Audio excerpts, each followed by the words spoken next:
A existência da base Dulce foi confirmada há décadas por documentos como o projeto Planeta Azul e delatores como o ex-geólogo do governo Phil Schneider.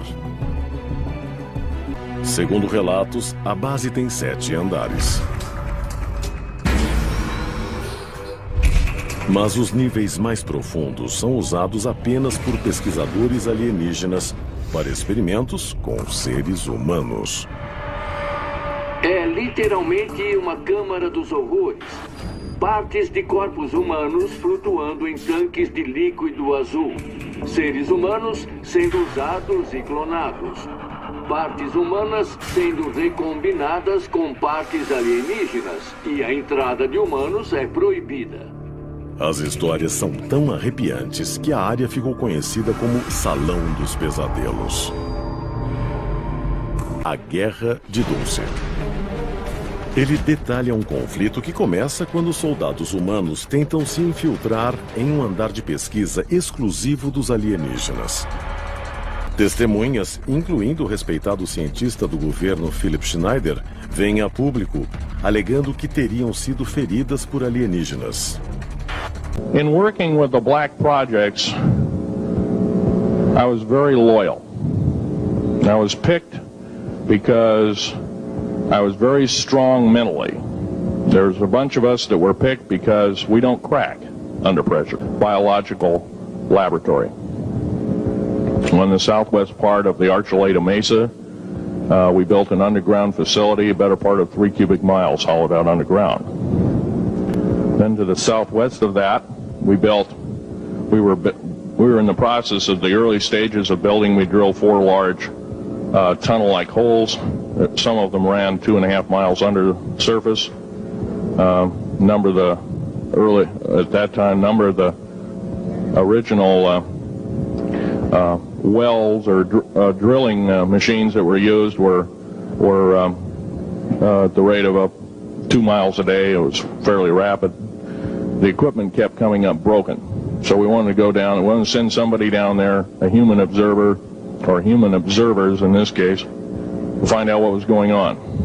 Well, to our total surprise, first of all, the government knew all about it. They didn't tell anybody. When I saw Green Beret and Black Beret people encamped inside of our geologist camp, I knew something was up, the gig was up. First of all, I knew all about the alien agenda. I'll explain that in a few minutes. The large alien grays had been encamped there for as best as believed possible about 400 or 500 years. It had been one of their internal bases. And we drilled holes right on top of it. All the stinking air, all the black sooty air came right out as soon as the first hole was sunk, and all this soot came up, and well, that's when all the hell broke loose, really, all it started. Anyway, after we drilled all 4 holes, it took about 2 days to drill all 4 of them.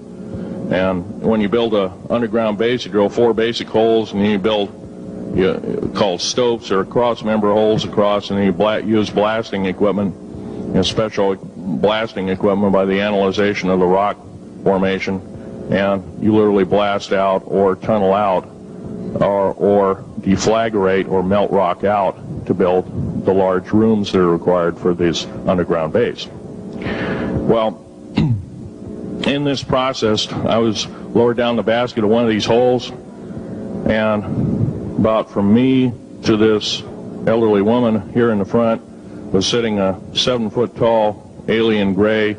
The stench was worse than the worst garbage can you can imagine.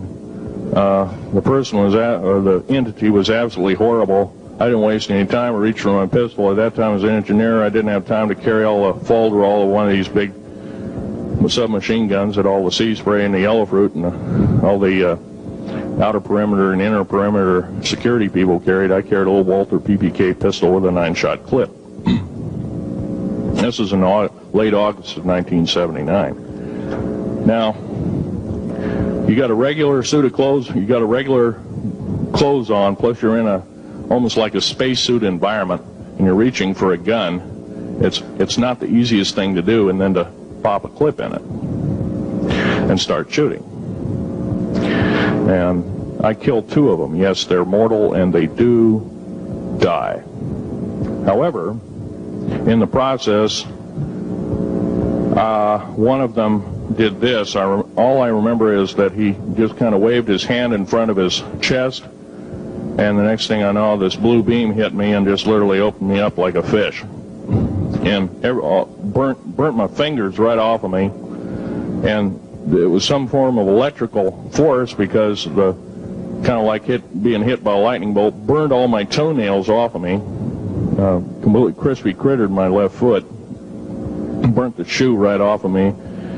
All I remember was the smoking remains, and I'm still conscious, but in and out of, I didn't remember much. And there was a Green Beret that was right behind me that risked his life. In fact, he died. But he risked his life. He shoved me back in the basket and hit the button and took me up. And I wouldn't be alive talking to you today if it wasn't for him. I'm forever indebted. He lost his life. 66 Secret Service agents, Green Berets, Black Berets, crack troops lost their lives because the government, our United States government, lied, did not tell us anything about the alien threat. There's a war underneath there, and I'm talking dead serious. It's been going on since that time. Since late August of 1979, our military, the Russian military, basically the militaries of the world, have been in constant conflict with the outer space alien. The small gray, the large gray, the reptilians, the whole thing. There are 11 distinct races of aliens. 2 are benevolent. 1 had to leave here in a hurry because their world is under attack, both on the surface as well as underground. There, the Pleiadians. That is a scary thing indeed. And I'm not asking you to believe me in toto. I am asking you to seriously do enough homework that you can go out through the public record, through the congressional records, find out who's voting for what, and don't believe it. Basically, anything you read in a paper, you should take with a grain of salt. Start reading on what is missing out of the article. Ask yourself, what's missing in this article that I should know?